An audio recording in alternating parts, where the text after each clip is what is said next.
Does morality hinder your victory? The conflict between virtue and victory. There's a silent anguish that squeezes your chest every time you realize that to reach the top, you might have to betray your own value. This sensation moves like a contained fire beneath your skin, burning slowly, reminding you that every step towards success can leave a mark on your soul. You feel the weight of a choice that hurts in silence, and this pain pulses with every postponable decision, every lost opportunity for fear of getting your hands dirty. And even without speaking, your whole body understands that right can be the biggest obstacle between you and what you wish to conquer. Seneca would paint this tension as walking over live coal, with each step forward burning the convictions buried in the soil of your spirit. Imagine yourself advancing, flames licking your ideals, while the goal draws near and your inner compass cracks under the heat. With each advance, the coals remind you that victory built upon abandoning yourself is a flame about to consume the safe harbor of your integrity. And in this labyrinth of heat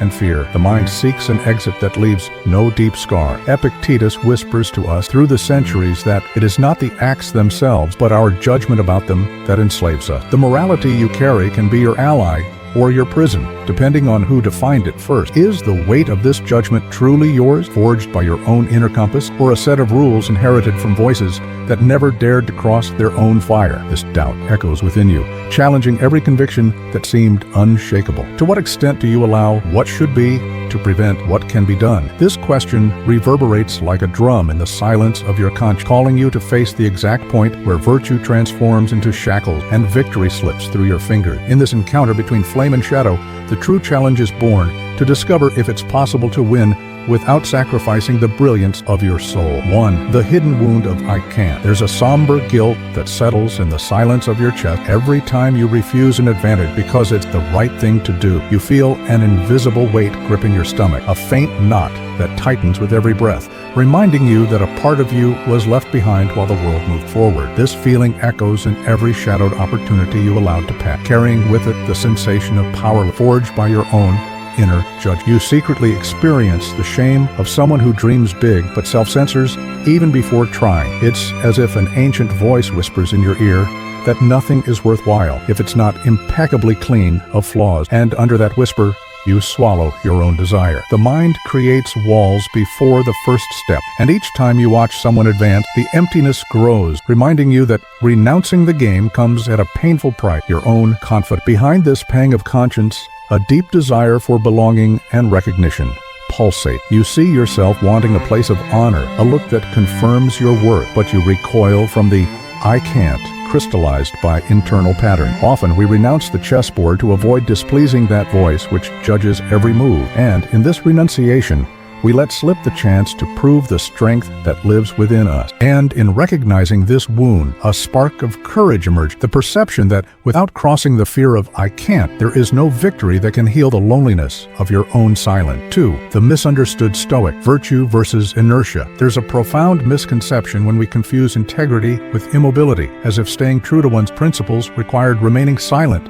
in the face of opportunity. Virtue, far from being a paralyzing burden, should be the force that propels action aligned with your essence. However, many cling to the idea that the ideal is only fulfilled in absolute perfection, and thus decisions remain suspended in a limbo of doubt while the world keeps moving. Seneca warned that wisdom without action is merely vanity, and this warning resonates like a gentle blow to those who believe that overthinking equates to acting righteous. True courage lies in approaching the fire without allowing it to consume your soul. It is walking on coals with purpose, not retreating from the heat. Virtue demands movement, even when every step feels uncomfortable.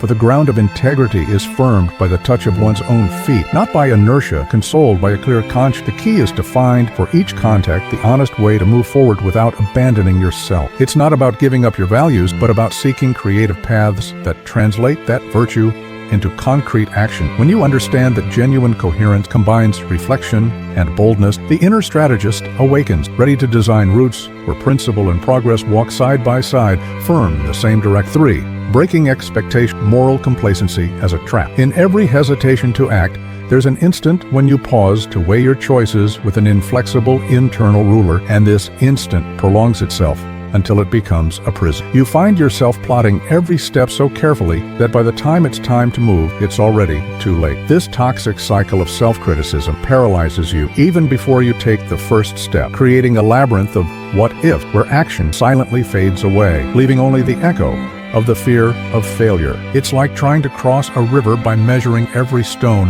without ever feeling the water on your feet. While you focus on evaluating each stone, its size, its stability, its distance, the current carries your dreams downstream. The analogy reveals the trap of moral complacence. The pursuit of the perfect decision prevents natural progress, and the ideal of always acting right turns into an obstacle to any move. Such an internal ruler might have been sculpted by you or inherited from ancient voices that never drank from the river of their own experience. Are the demands that block your step a result of your truth or mere external impressions that infiltrated your consciousness? This intimate reflection calls you to recognize the origin of your own limit, questioning whether it's worth carrying a morality that hinders as much as it liberates. Identifying this trap is awakening to a new sense of courage, the ability to act even when the internal ruler still vibrates with doubt. By taking the first step, you demonstrate that virtue doesn't have to be synonymous with immobility, but can flourish in the act of crossing the river, feeling the water on your feet and embracing life as it flows in constant change. 4. Practical exercise, the principle of honest deviation. Ethical creativity emerges when you find a middle ground between obligation and outcome, deviating from the path without betraying your essence. Imagine the fluidity of a river that flows around a stone instead of crashing against it with brute force. And by adopting this spirit,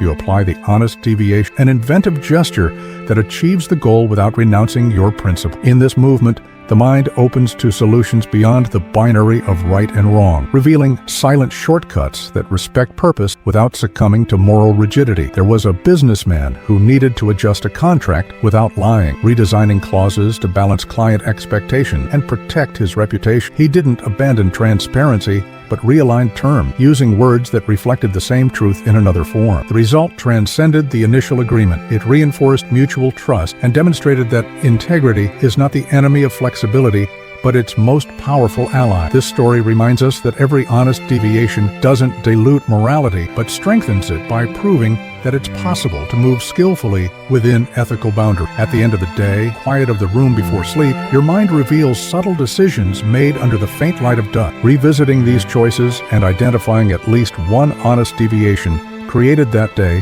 brings clarity about your ability to act with practical wisdom. Feeling the lightness in your body of having overcome a moral impasse without abandoning yourself reinforces inner confidence. And so, with each night filled with these small victories, honest deviation becomes a habit, refining your character and expanding the boundaries of what can be achieved without betraying yourself. 5. Revealing metaphor, the invisible rudder. Imagine a ship sailing uncertain waters, propelled by sails tensed by the wind of your ambitions, but governed by a rudder made of fragile wood. This rudder is morality without the reinforcement of action. Rigid, dry, unable to withstand storms without breaking at the first strong gust. You perceive the boat oscillating, spinning out of control when you try to steer solely by principles that haven't received the practical care of someone who dives into the sea of life. The fracture of the rudder represents the moment when ethic, without adapting to context, becomes an obstacle instead of a guide. Observing this scenario, you realize that strengthening the rudder doesn't mean replacing it, but coating it